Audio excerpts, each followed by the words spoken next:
Okay, you're right. Update po tayo sa Captain Ganap for today, guys. Captain Ganap for today, guys. Update po tayo sa ngayon. Ang update po natin sa ngayon, guys, is mahirap po na i-set aside natin yung pakiramdam ng isang tao sa ngayon. Pero in fairness, guys, hindi naman natin pinapaubaya si Alden sa ex niya, pero si Mami Min po ay kahit ganun yung nangyari ay tanggap naman niya si Alden. Yan po yung pinakamagandang update natin sa ngayon, guys, dahil si Mami Min, pakiramdam niya, guys, ay buko pa rin sa Alden para sa kanila. And of course, pati na po si Catherine Bernardo, guys. Ganun naman po si Catherine na wala naman siyang nababanggit patungkol sa kaganapan kay Alden sa kanyang nangyari kay Alden. Supposedly, si Catherine pa nga po ay umahanga kay Alden dahil kahit ganun yung issue sa kanya, ay nag-i-stand pa rin si Alden by his own feet. So, ibig sabihin nun, guys, is independent po si Alden na tao. Hindi siya yung tao na kailangan pa rin niya yung nanay at tatay or yung mga kailangan pa rin niya yung mga nanay at tatay niya, guys. Kailangan pa rin niya.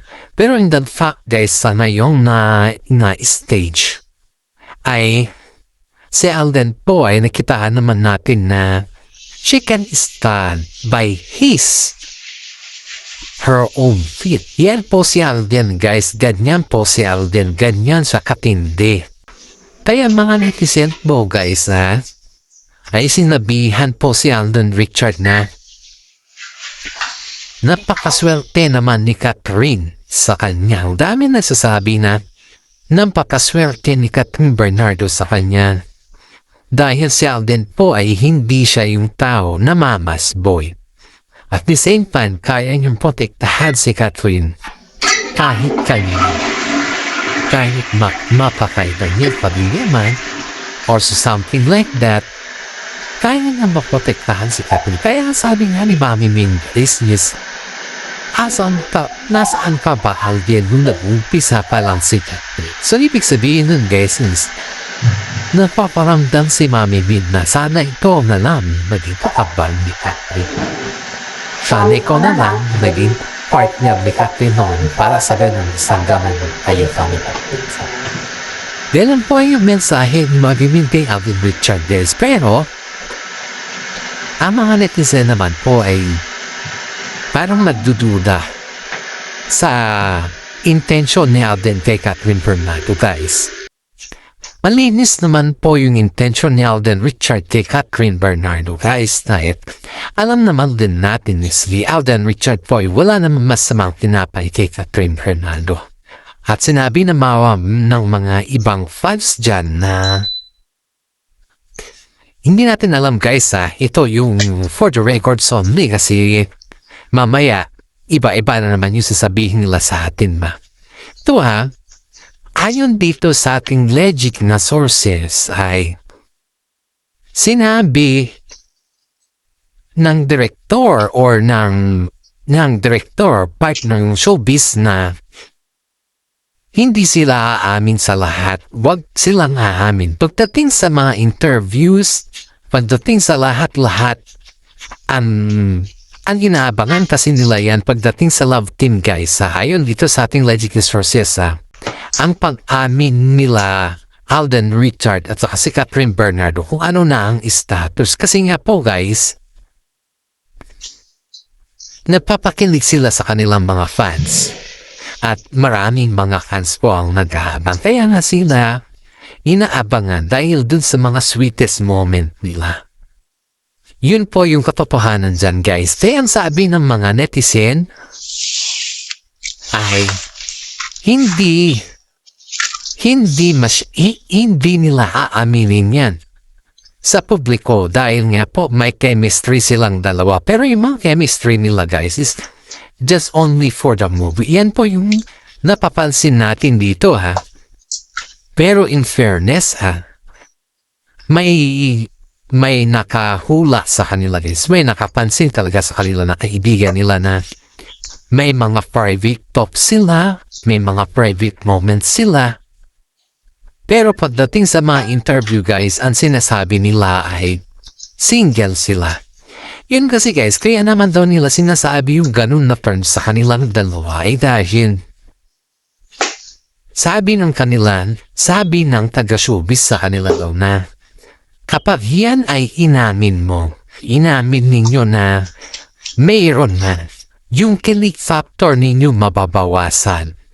Hindi lamang mababawasan, kundi mawalan kayo ng mga ibang fans. Kasi nga, ang sabi napaka-OA naman nila. Parang kumbaga guys is, hanapan daw sila ng mga fans sa mga highest to the level na yung acting ba. Kasi nga, siyempre, nasa moment na sila ng kiligan na matagal na, di ba? Yun na yung reality na nila ba? Yun na yung sasabihin nila na wag nilang munang aminin.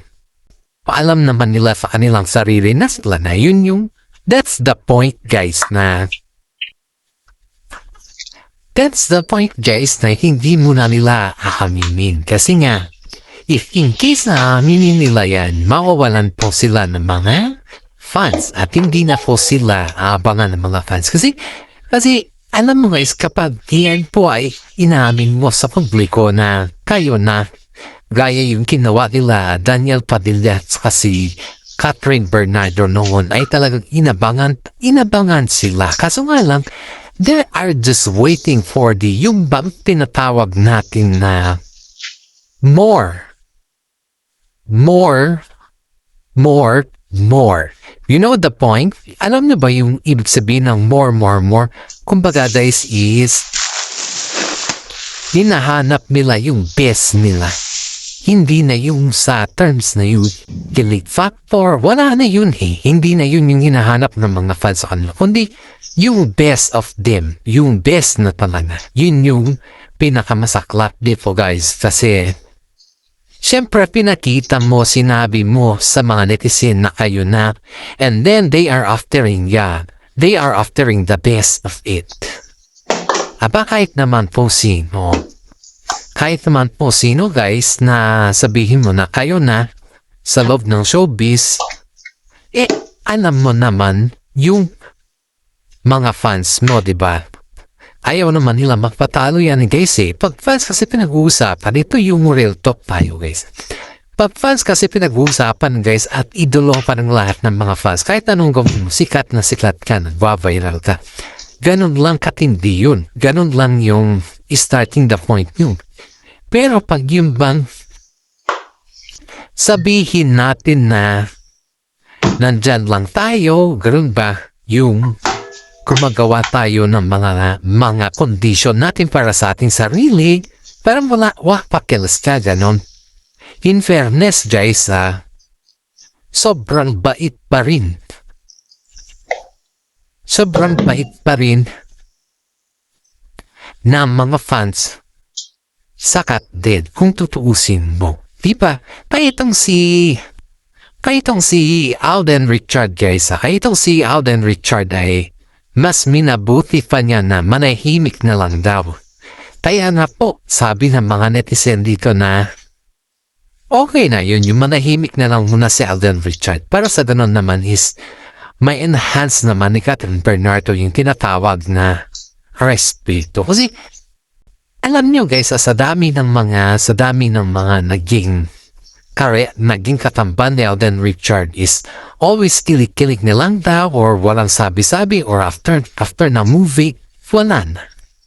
Yan daw yung mga napapansin nila guys. Pero as for me, hindi ako against kay Alden Richard kasi ang vlog natin is about sa kanila. Hindi rin ako against kay Catherine Bernardo na yung bang blessings is always there for them. Alam mo kung saan ako against? Sa mga fans na sinisilip lang yung kamalian ng dalawa. Samantala hindi din nila alam kung saan galing yung hugot ng dalawa. Diba? Believe it or not guys. Ang dami din mga tambalan sa ngayon na problema din nila kung paano sila gagalaw sa mundo ito. Ayun. Pero itong si Alden Richard guys ay sabi nga ni Mami Min sa lahat ng kanyang mga interview, let them be praise of you, sabi niya, hayaan mo na lang sila. Kasi darating din yung time na ma-appreciate ka nila. At ngayon guys ay na-appreciate na po nila sila Alden Richard at saka si Catherine Bernardo. Pero in fairness dito guys, hindi masyadong bongga si Alden Richard sa layon. Dahil may solo movie po si Alden Richard sa ngayon guys.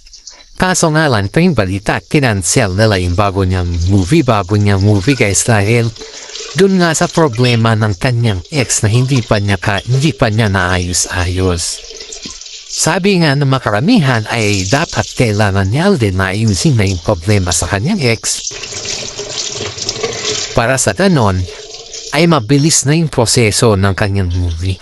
Ganun pala guys, ito yung medyo aware tayo sa mga bagay-bagay dito. Kasi first time naman din natin narinig.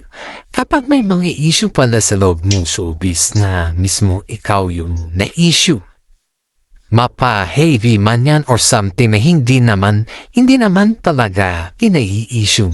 Yun pala ay obligado ka pala na kumbaga is you need to be careful sa mga galaw-galaw mo. Ganun pala yun guys. Kailangan mo pala maging careful sa mga galaw-galaw mo. Kasi nga, nasa ikaw magiging careful ka sa mga galaw-galaw mo, isipin mo din na may mga bagay sa din na kailangan panindigan. Ganun pala yun guys. Ganun pala yung mupan dito sa kalakalan sa showbiz. Akala kasi ng lahat guys is pag-artista ka na. Kapag lalaki na yung ulo mo, well, okay niya kasi lumaki na yung ulo niya, di ba? Ganun ba? Pero hindi pala guys, hindi. Dapat pala pakisamahan sila na maayos. Huwag kang magbigay ng mga negatibong terms. At higit sa lahat ay maging maayos ka sa kapwa mo tao. Yun pala yung mga condition, wag lumaki. Ang importante dito guys is wag lumaki yung ulo mo. Wag masyadong high. Ang gusto kasi ng mga iba dito guys is pag lumaki kasi yung ulo nila, siyempre artista sila. Yan yung mga terms na artista ako bakit mo ako ginaganyan? Ganun ba? Sikat ako bakit mo ako ginaganyan? Pero, dito pala guys ay hindi. Kaya pala si Alden Richard guys ay minamamanan ng mga taga-showbiz yan dati dahil kabaguhan pa naman sa pa. Pero nung naging sila ni Catherine at hanggang ngayon guys, wala nang magbago kay Alden Richard. Kaya si Mami Min po, desididong na sana mihiling niya naman kay Alden is ipagpatuloy niya pa rin yung kanyang paniligaw dahil oo na lang tayong sabot ni Tatay. Hitayin niya na lang yung oo. Si Catherine naman guys is hindi naman siya yung nagmamadali about sa love life. Pero talagang gusto niya yung pamatagalan na panliligaw na ayaw niya na yung pabilisan. Kasi pagpapilisan kasi yan guys, nangyari kila Catherine Bernardo at saka si Daniel Padilla. Di ba nangyari na yung nangyari sa kanila? Sa tingin mo pa, magiging okay pa yung lahat pag ganun na? Di ba hindi? Isipin mo rin yung din yung magiging laban ni Daniel Padilla dito. Di ba ganun lang yun? Isipin mo din yung paano niya ipakita na siya na under siya kay Catherine. Di ba? Ganun yun. Ay, itong si Daniel Padilla guys ay nakikita niya na pinapaboran kasi si Catherine sa lahat. Kaya, ang daming mga netizen po ang nagsasabi na napakaswerte pa rin ni Catherine Bernardo kay Alden Richard. You know guys, kung ako sa inyong lagay, kung ako ito, ay na mas pabor pa rin ako kay Alden Richard kumpara kay Daniel Padilla kasi si Daniel po is ginagamit niya lang po si Catherine para sa sarili niya interes. Ginagamit niya lang po si Catherine para sa ganun ay para sa kanay, mas lalo siyang mahalin ng ibang tao. Pero in fairness si Catherine Foy sa mga ganyan na ginawa ni Alden McBee, ganyan Padilla sa kanya is parang nawalan po siya ng lakas na loob sa kanyang sarili noon, guys. Yan po yung katotohanan dyan, guys, kasi alam naman po natin ang lahat. Ang daming mga netizen po ang nagsasabi na sa ating comment section na matagal na daw nilang sinasabi kay Catherine Bernardo na huwag magpalinlang kay Alden Richard. Kasi si Alden po is starting the point kila Maine Mendoza noon ay yung vlog natin before. Pero wala namang ganun, guys, yan. Pansin kasi natin kay Alden. Siguro before yan. Siguro pwedeng oo, pwedeng hindi. Depende na lang yan, guys, sa mga taong nakikita nila kung ano naman yung ugali ni Alden. Pero si Catherine, guys, ay alam niya kung paano balansehin eh. Dahil kung makati si Catherine, kung halimbawa lang ng ganun yung nangyari, yung something na gusto na ni Catherine si Alden Richard, matagal naman nang gusto ni Catherine Bernardo si Alden Richard. Guys, yun nga lang kasi ayaw nilang ibulgar. May nag-uugnayan sa kanila. Alam nga ni Mami Min ang lahat eh. Kaya na si Mami Min hindi siya makapanggi kay Alden. Kasi alam niya na si Alden po ay okay na sila ni Catherine. Yun yung pinakamasarap dito, guys. Kasi si Mami Min po ay aminado na mas pabor siya kay Alden Richard. Pero sa mata ng mga publiko, sa mata ng mga taga-showbiz, sa mata ng lahat, maliban na sa mata ng mga fans nila, ay parang pinapaikot lang tayo at hindi nila inaamin. Yun. Kaya ang sabi ng mga fans dito, guys, kay Alden Richard ay, just like before na pinapaikot lang tayo. You know, do you remember the interview? This is the point, guys. Yung interview ni Alden Richard, yung point dun is kung single pa ba si Alden Richard. At ang sabi niya, yes, I am single. And also Katrina sa interview yes, I am single. Pero nung nasabi nilang single silang parehas, boom, pumatok yung balita. Diba? Kung nanonood ka po ng mga showbiz or ikaw pa ay showbiz lover na kagaya ko sa ating mga content, guys, basahin mo yung mga bash nun. Yung pagsabi nila na single sila, yun yung nag-viral sa TikTok, guys. Yun yung tinanong sa kanya at yun yung pinag-viral ng mga netizen. Aba, sa bash nila, guys, milyones yung comment. Halos lumambas sa halos milyon yung nag-share dun, guys, sa kanilang mga interview. At lalo silang sumikat at lalo naman silang binigyan ng kakaibang comment sa kanilang dalawa. At alam mo, guys, dito na pagtanto yung mga ibang fans nila na ano ba talaga sila? Ano ba talaga yung meron sa kanilang dalawa? Ganun, guys, ganun yung mga tanong sa kanila na hindi man kanila masagot-sagot. In fairness,